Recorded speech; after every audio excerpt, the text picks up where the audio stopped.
Bueno, no sé si está la presentación. De todo, agradecer a la asociación, no sé si autoagradecerme, porque yo soy el vicepresidente, pero bueno, sí agradecer a todos aquellos que están aquí presentes, muchos de los cuales son amigos personales, con muchos trabajamos a diario o hemos trabajado en distintas instancias. La vida nos ha juntado y como alguna vez pasó en una sociedad donde teníamos elecciones y dijimos, che, ¿cuál es nuestro eslogan electoral? Y nuestro eslogan fue, todos nos conocemos demasiado. Y alguien me dijo, sos un genio, Roberto, porque poder ganar una elección con el 70% de los votos diciendo, todos nos conocemos demasiado, yo quiero ver cuántos políticos argentinos se bancan esto como campaña. Con nuestros defectos también, nos conocemos demasiado. Bueno, cuando Alfredo me pidió el tema, que sí es el tema, ¿qué pretenden las compañías de seguros del perito médico? Yo dije, bueno, ojo, está bien, pero no me gustaría darle ese, o sea, vamos a contestar esa misma pregunta, pero con un enfoque más equitativo, más académico, ¿no es cierto? Que es el perito médico y las aseguradoras, un enfoque proactivo. Porque en realidad las aseguradoras necesitan determinadas cosas de los peritos médicos y los peritos médicos podríamos desarrollar determinadas cosas que pueden ser de mucha utilidad a las aseguradoras. Pero esto es como un estudiante y un libro. Si uno tiene el mejor libro pero no lo estudia, va a dar un examen mediocre. Si una compañía de seguros tiene el mejor o los mejores médicos de seguros, pero no tiene definiciones políticas, no los va a usar adecuadamente ni les va a permitir desarrollarse. Si por el contrario tenemos una muy buena política aseguradora, pero los médicos que están son poco capaces, también los resultados van a ser mediocres. Es decir, acá importan las dos partes. Si vamos a la primera, a ver, esta la pasamos en la jornada, gracias por la invitación. Entonces, para que esto quede claro, mostramos el esquema de lo que vamos a hablar. ¿Qué es lo que quieren o qué es lo que deberíamos nosotros en 6 cuestiones?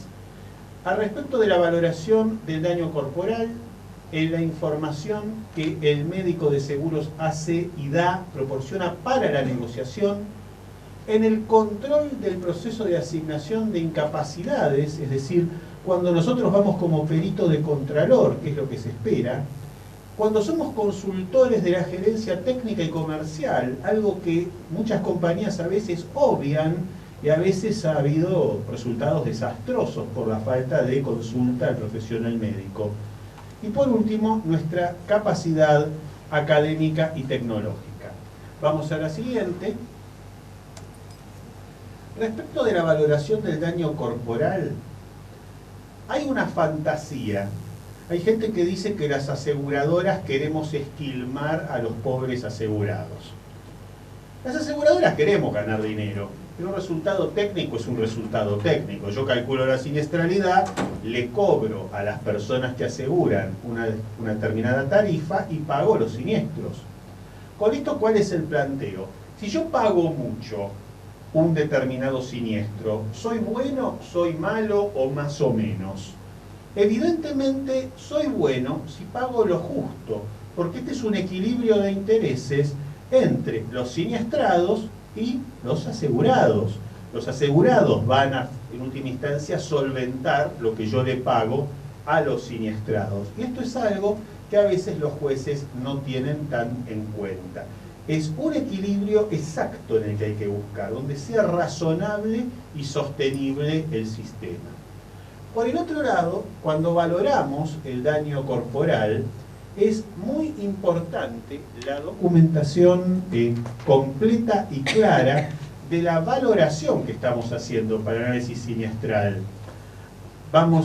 Hay cuestiones como el control del hindsight bias, que lo planteó Roes y Olson. Ahora después vamos a plantear qué es. Se van a encontrar con algo que es bastante interesante por el efecto distorsivo que tiene. Próxima. Entonces, vemos en este punto que una definición de un médico de seguros, científica, tiene que tratar de que cuando define el número de interpretaciones diferentes a lo que está diciendo, sea lo más reducido posible, preferentemente 0, Esto, por ejemplo, fue uno de los parámetros que estuvo presente en el grupo que trabajó en el baremo de la Asociación Argentina de Compañías de Seguros. Cuando había ambigüedades en la interpretación, se trabajó específicamente, ¿no es cierto?, para reducirlas. Pero a su vez, se trata de algo que es interesante y que lo piden no solo los abogados, los jefes de siniestros, y ojo, es como decía Aristóteles, las palabras de la verdad son simples.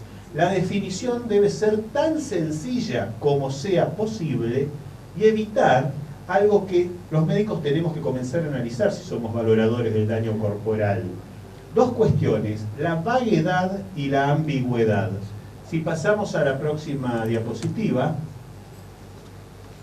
una definición vaga, por ejemplo, es la que alguna vez en una estafa que sufrió la Caja de Ahorro, como lo comentaba el doctor Fernández Blanco, de peritos arreglados con abogados, nos condenaban siempre. Una vez me ponen sobre el escritorio 30 pericias, vida. Todos estaban incapacitados y los diagnósticos eran neumopatía, gastropatía y cardiopatía. Nada más. No había otra cosa en la pericia. La respuesta es, señor, ¿qué tipo de cardiopatía? ¿Qué tipo de gastropatía? La gastropatía, que es mi acidez estomacal. Por las dudas. También puede ser un cáncer de estómago. Pero pareciera razonable que aparecieran lo que aquí marcamos como definiciones precisadoras, donde lo que se trata es que a evitar la vaguedad de la definición. Cuando se usa baremos también estamos frente a este problema. Si es muy vaga la definición, puede llegar a aplicarse la misma definición a cuestiones tremendamente distintas. Por ejemplo, acá decimos, para que tengamos un ejemplo no médico, si yo digo estudiante, yo siempre me río, porque yo como estudio Derecho voy con una libreta universitaria a todos los museos, asociaciones y entro gratis. Porque en este caso la definición precisadora de estudiante es persona que posee libreta universitaria en actividad. ¿Está bien? Entonces los embromé. Si alguien dijera, pero realmente me está tomando el pelo que cliquean, ¿no es cierto?, el gerente de una compañía y pretende entrar con una libretita universitaria diciendo soy un pibe, la definición precisadora podría ser persona de edad inferior a 18 años matriculada en un colegio público o privado, o persona menor de 25 años o de 30 que estudia en una universidad pública y que no posee salarios o cargos en relación de... esto ya es un poquito más embromado porque habría que demostrar por la negativa y esto no va. Próxima diapositiva. Y la otra cuestión es el examen médico y el nivel taxonómico diagnóstico. A veces cuesta mucho cuando gestionamos siniestros pedirle a los médicos, decirle, mirá, si lo que vamos a pagar se trata de simplemente un chichón, con que me digas, lo palpé y tiene el chichón, ya está, no escribamos mucha desgracia más, pero es un chichón. Si lo que vamos a pagar es una hemianopsia que genera una gravísima incapacidad por X cosas, y no me digas que le pasaste la mano por delante de él y que te parece que no ve bien, hiciste solamente un campo visual. La taxonomía diagnóstica va aumentando desde el diagnóstico simplemente de sospecha, que es la anamnesis, me duele la cabeza, el diagnóstico de probabilidad, que es básicamente cuando yo palpo, toco, mi examen físico, y el diagnóstico presuntivo, que es un nivel taxonómico superior, que es cuando esto mismo lo contrasto y lo valido con estudios complementarios objetivos que yo no puedo alterar y que no dependen de mí, que no reemplazan lo anterior, sino que completan la escalera. El último, gracias a Dios, tratamos de no tenerlo mucho, porque es el diagnóstico definitivo, es la anatomía patológica y por lo general es la muerte. La próxima. Segundo de los 6 puntos. Conocimiento, información para la negociación. Esto se habló acá. Hay que tener conocimiento dinámico de baremos y de las variaciones en su aplicación. ¿Qué significa un conocimiento dinámico? Un conocimiento dinámico significa que, por ejemplo, yo les doy un ejemplo, tal vez muchos de los que están acá me lo puedan refutar. Pero yo diría, por ejemplo, la creencia de la cervicalgia. La cervicalgia, yo recuerdo, a veces se llamaba latigazo 7%. No sé si la mayoría vivió esa etapa. Después apareció el tema de baremo y de control de este tipo de cuestiones. Allí la cervicalgia comenzó a valer 1 a 2%, 3%. Y en este momento observamos nuevamente que se piden mayores porcentajes por la cervicalgia y en el consenso entre peritos, aseguradores y jueces se llegan a estos resultados. El perito médico tiene que conocer este sistema de creencia. Evaluar la variabilidad de los valores de la incapacidad asignable. Piensen de que cuando asignamos una incapacidad y la compañía se va a plantar en esto, pensar en cuánto podría variar según la realidad de lo que estamos viviendo en el sistema jurídico y en el sistema pericial. Y por último, una actitud proactiva. Si yo soy compañía de seguros y tengo un médico que valora, no me interesa que dé otra fantasía, incapacidades muy bajas, y tampoco muy altas. Me interesa que dé incapacidades justas que permitan, en última instancia, un cierre de la negociación. ¿Qué es una negociación Harvard? Hola, este es mejor, perdón. En una negociación Harvard, esto es un sistema que lo desarrolló la Universidad de Harvard, obviamente por su nombre. Lo que hacemos es lo siguiente, partimos de las siguientes pautas. Primero, los dos que estamos negociando nos consideramos personas inteligentes, por lo cual cualquier tipo de burla o de pasarlo, como se diría en criollo, al otro, es considerado la ruptura de la negociación. Luego, exploramos 3 tipos de cuestiones. ¿Qué me interesa a mí que la otra persona no tiene inconveniente en dar? ¿Qué le interesa a la otra persona o mi oponente que yo no tengo inconveniente en dar? Acordamos esas primeras cuestiones. Queda el núcleo conflictivo, que nos interesa a los dos en forma controvertida. Harvard lo que decidió a su vez es analizar en qué contexto estamos, qué grados de poder tenemos, fuerzas, cuestiones, supongamos jurisprudencia, capacidad de defensa, etc. Y dijo, cuidado, nunca hay un 0 y un 100, pero tampoco necesariamente hay un 50 y un 50. Es cuestión de charlarlo.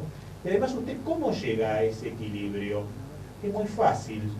Al equilibrio se llega diciendo, ya que tiramos que yo me quedo con todo lo que quería y que a vos no te molestaba y viceversa, ahora vamos a acordar el número que te extraba al final, ¿no es cierto?, por el resto, y aunque parezca mentira, la gente tiende a encontrar ese número para evitar la ruptura, ¿no es cierto?, porque quiere ganar lo que ganaba sin perder y a esto le suma el resto entregando algo. Si somos capaces de ser proactivos, ayudamos a la compañía. Próxima, esa no sé qué pasó. Esta muy rápidamente, rápido, dale, pasá. Esto es algo muy, muy interesante en cuanto a que desarrollamos, cuando hicimos el baremo AX, acá, para ahí. Pero fíjense que acá había... El baremo puede ser una norma, acá en este caso no es una norma operativa, es una norma para asignación de incapacidades. Pero fíjense que hay toda una serie de pasos que a su vez no fueron inventados por nosotros, fueron estudiados por distintos expertos de distintas áreas y distintas disciplinas, inclusive sociólogos. Y de alguna manera, lo que me llamó mucho la atención, comentaba con la gente, no lo voy a repetir en largo porque tiene sentido, que la dinámica en la que se creó el baremo AX, no sé si intuitivamente o porque algunos de nosotros por formación siguió este método científico de investigación social. Y ojo, porque estamos frente a investigación social, porque por ejemplo, les doy un ejemplo típico, si uno hace incorrectamente investigación social, ¿ustedes se acuerdan el famoso teléfono de Mariano Grondona cuando era el enfrentamiento Pierri y Storani? Que decía quién ganaba el diputado en la provincia de Buenos Aires. Ya es viejo, por eso muestra mi ancianidad, Pero desde el programa de Mariano Grondona había un encuestólogo que supuestamente era un genio, que decía llamamos a la gente, y daba como que Federico Storani lo robaba a Pierri. Al otro día fueron las elecciones, Grondona con muy buen tino dejó al encuestador un programa como para demostrar que no había pasado nada, y discretamente al siguiente programa el encuestador desapareció. ¿Qué había pasado? Estaba viciado el método, porque la gente le decían, lo llamamos de parte del programa de Grondona. ¿Usted por quién piensa votar? ¿Por Pierri o por Storani? En realidad ya había un mensaje que cualquier sociólogo podría explicar, que era que el que escuchaba el mensaje indicaba que el voto por Pierri para el programa de Grondona era un voto vergonzante. Entonces había gente hasta que iba a votar por Pierri, pero decía, voy a votar por Storani. Ejemplos típicos de manipulación cuando uno hace un baremo, supongamos uno hace una ley, pero va a decir, ¿tenemos que dar penas más grandes a quien delinque? La primera pregunta puede ser, fíjense para manipular, ¿le parece a usted horrible la forma en que Axel Bloomberg fue secuestrado, torturado, arrancado un dedo y luego asesinado? Uno pone horrible. Segunda pregunta, ¿le parece que tendría que haber penas más graves? Sí, seguro que sí. Primera pregunta. Un pobre tipo que había cometido una falta menor fue a un juzgado, un caso real, y tenía hambre. En la mesa del juez había un sándwich, el tipo se lo comió y el juez lo procesó por robo de sándwich. ¿A usted qué le parece esto?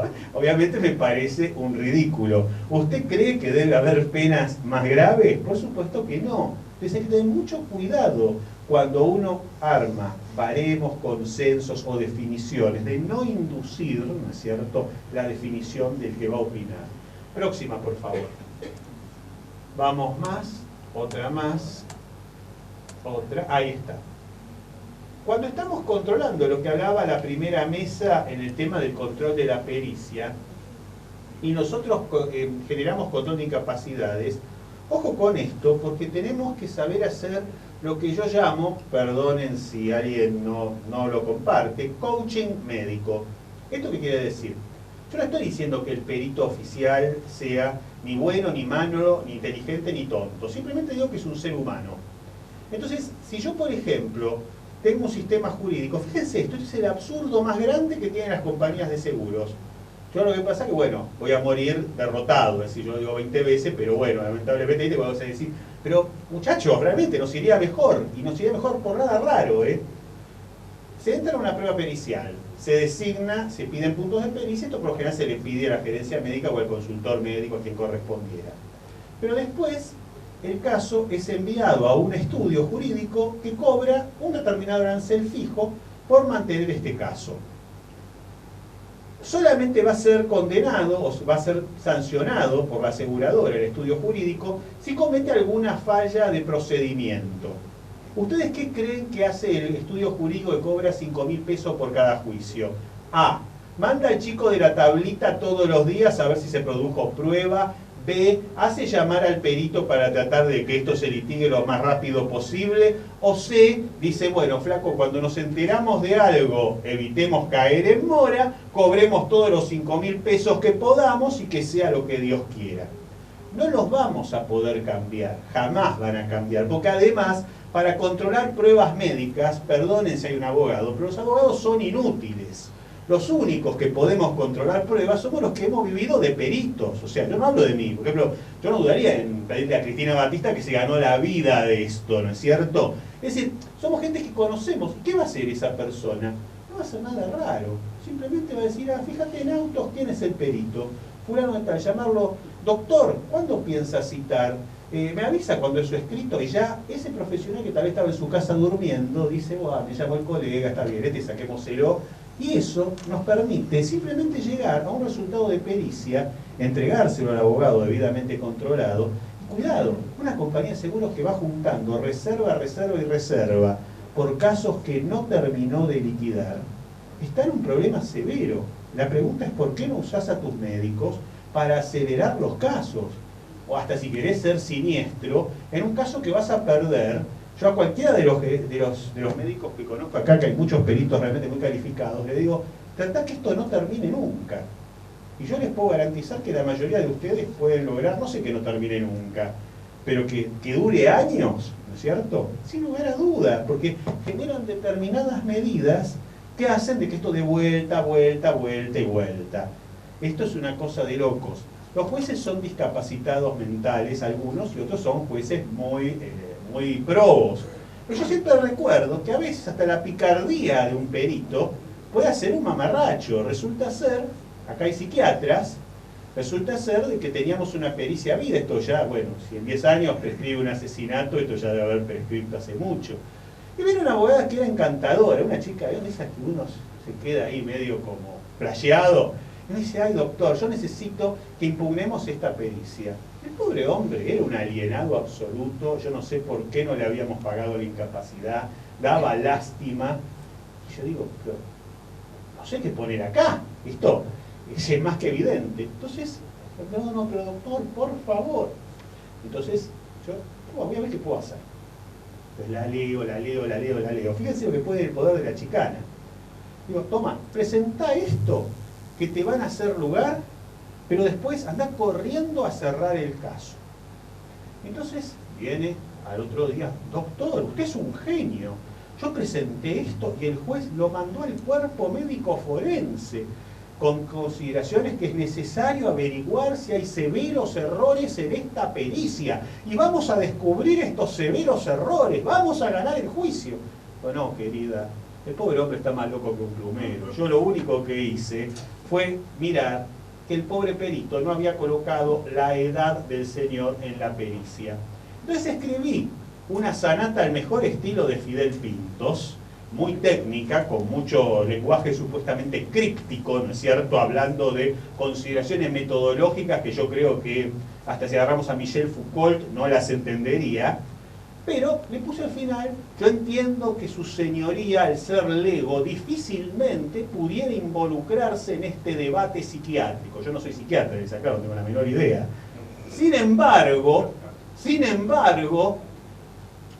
es tan palmaria el error en esta pericia que ni siquiera figura la edad, dato que hasta la más humilde de las pericias médicas contiene.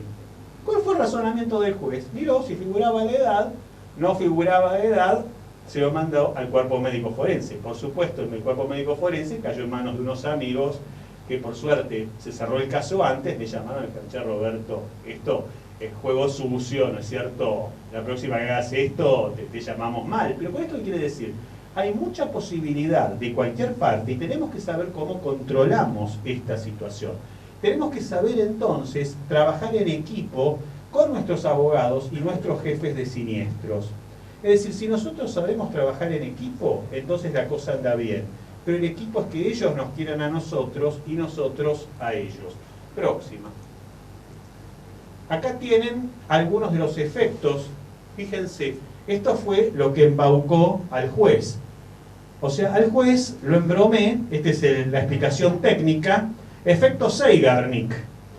El efecto Zeigarnik es simplemente que si uno mira esta estatua, le causa menos horror que la victoria de Samotracia. ¿Por qué?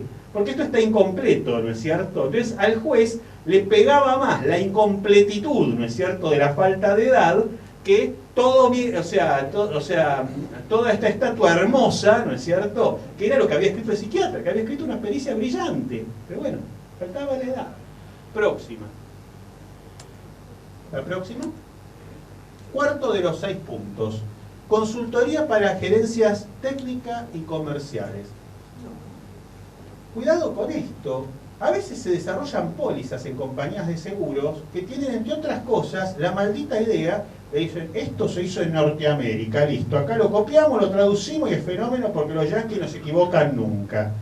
Yo una vuelta vi una póliza en la cual aseguramos nuestra compañía toda a la Renault y había definiciones que directamente eran para que las viera el psiquiatra, no sé, decía, si usted participa en carretas de no sé qué cosa, es decir, Esto es más o menos como cuando uno pone el traductor y dice la provincia de Salta, y entonces aparece The Jump Province, es decir, ya, la provincia que estamos saltando. No, Salta es una provincia.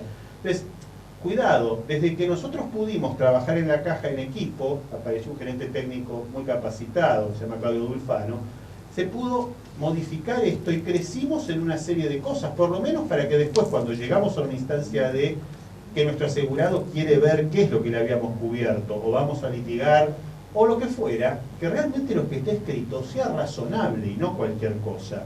Pero a veces es cualquier cosa porque no se consultó al médico. Y por último, en esto, análisis de perfiles de siniestralidad. Esto es un caso reciente. Nosotros tenemos, por ejemplo, una póliza en Mar del Plata, Hospital Privado de la Comunidad. Les pusimos una incapacidad que evidentemente la pensó la mano negra, ¿no es cierto? Incapacidad de que es de un nivel tan taxativo, lo que hablábamos antes, que prácticamente nadie llegaría a tener esta incapacidad y eso genera el horror. Yo estoy muy incapacitado y pese a esto no me corresponde ser abonada a la incapacidad. Con un agravante, esto ocurre en una póliza de médicos del Hospital Privado de la Comunidad. ¿Qué hizo? Se cambió la póliza, pero técnica dijo, déjenle la misma tarifa. La respuesta es, ¿vos creés que es la misma tarifa cubriendo casi la nada que cubriendo todo? Dicen, bueno, pero el cliente es muy importante. Entonces dijimos, charlemos con el cliente. Decimos, mira, nosotros te cobramos poco, pero vos desde tu hospital tratá de que la siniestralidad que se genere, ¿no es cierto? Vamos a hacer un análisis de cuál es la siniestralidad real y a cuál sabemos todos que se llega técnicamente, ¿no es cierto?, por la vía del chicaneo. Tratá de controlar esto y si no lo controlas no hay ningún problema. Lo vamos analizando, subimos la tarifa y te pagamos. Próxima.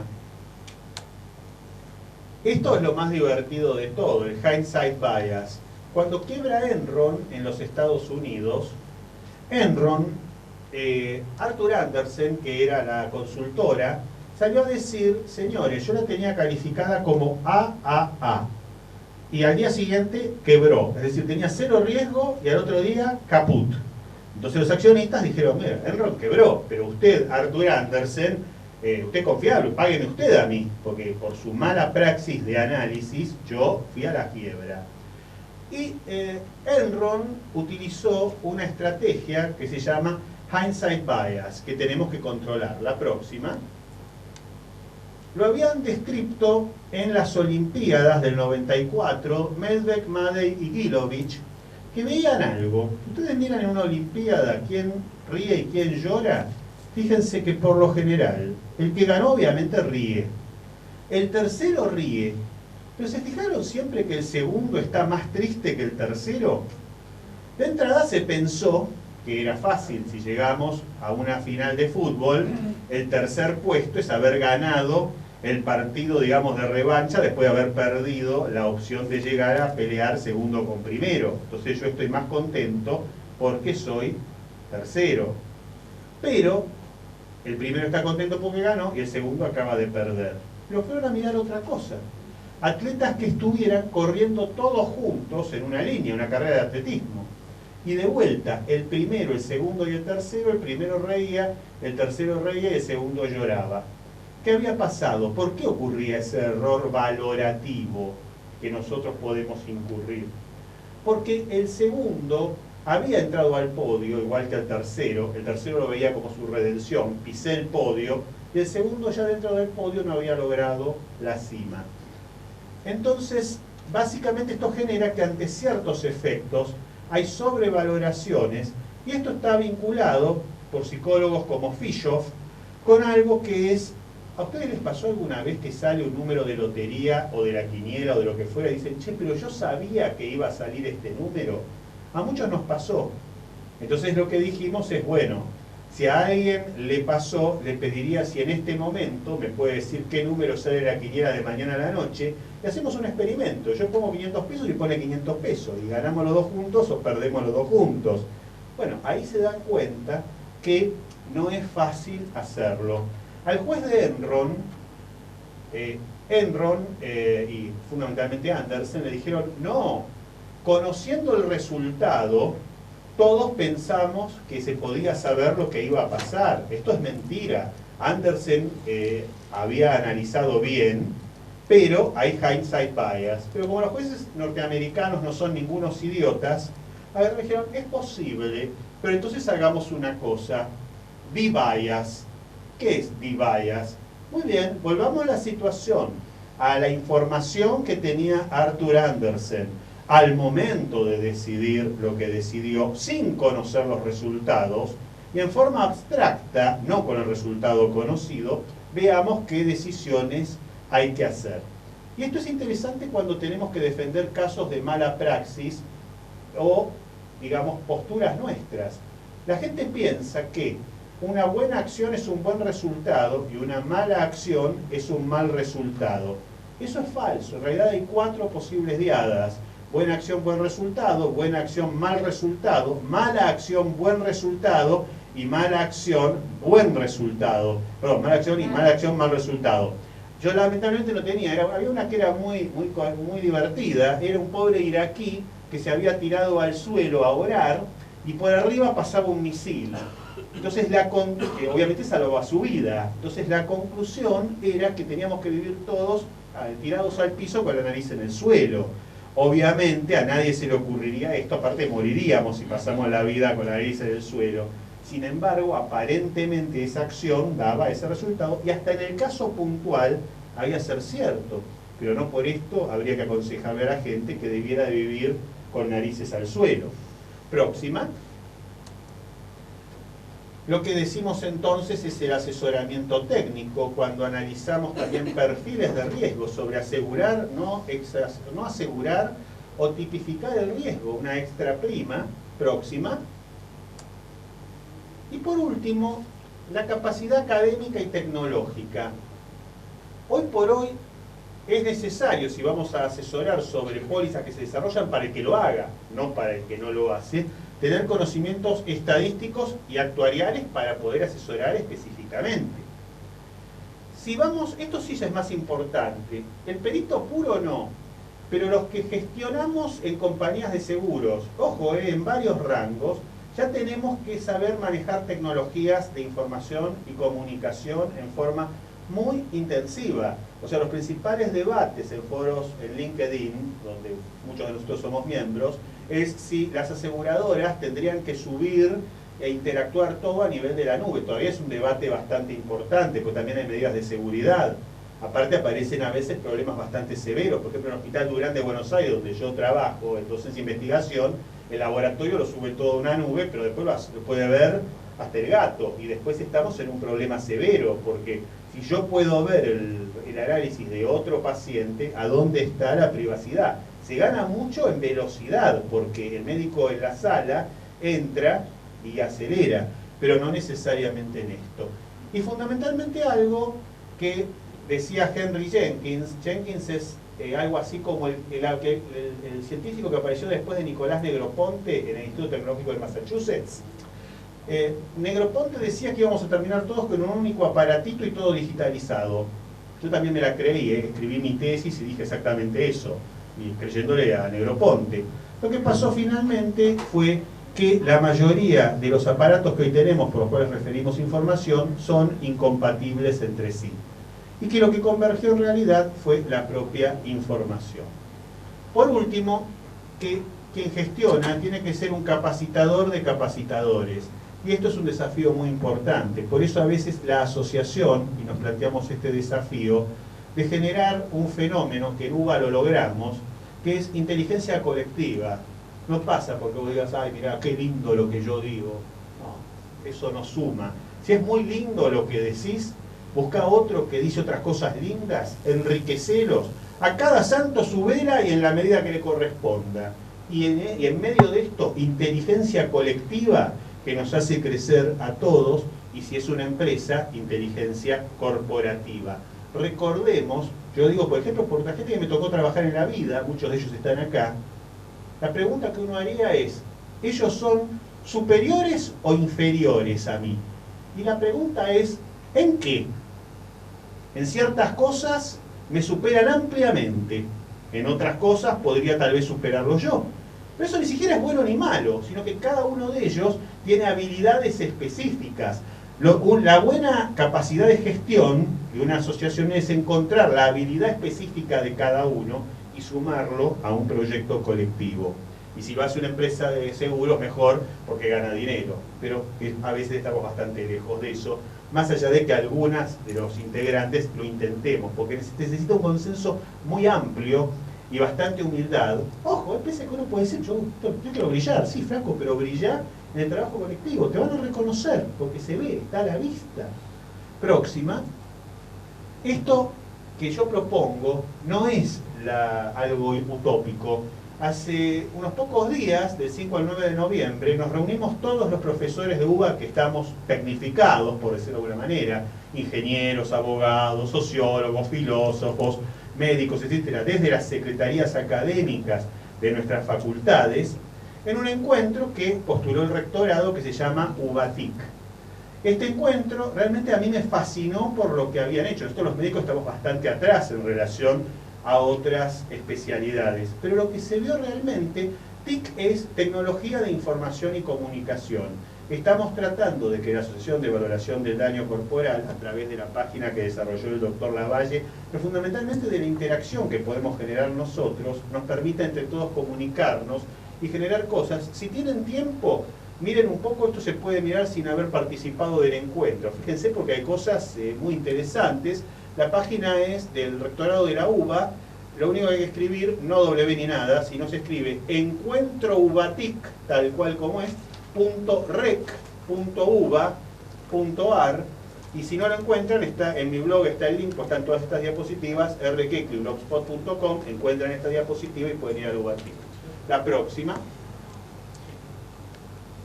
Esto es simplemente nuestra capacidad de mirar hacia el futuro con inteligencia colaborativa, no vamos a hablar mucho de esto, la próxima.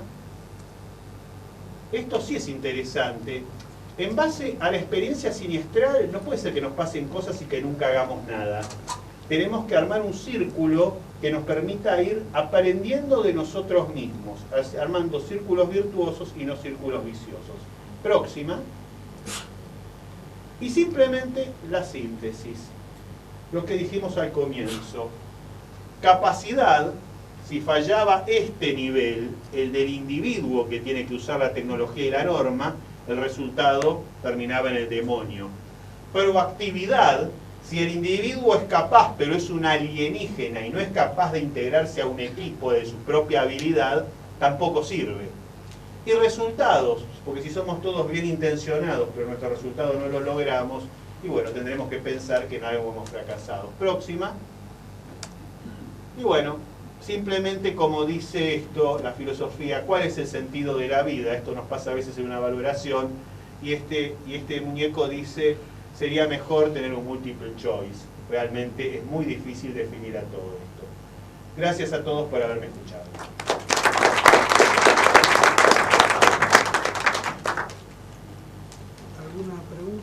¿Alguna pregunta para el doctor? No, a ver si la contesta. No, prometo contestar. Si la contesta, sonamos.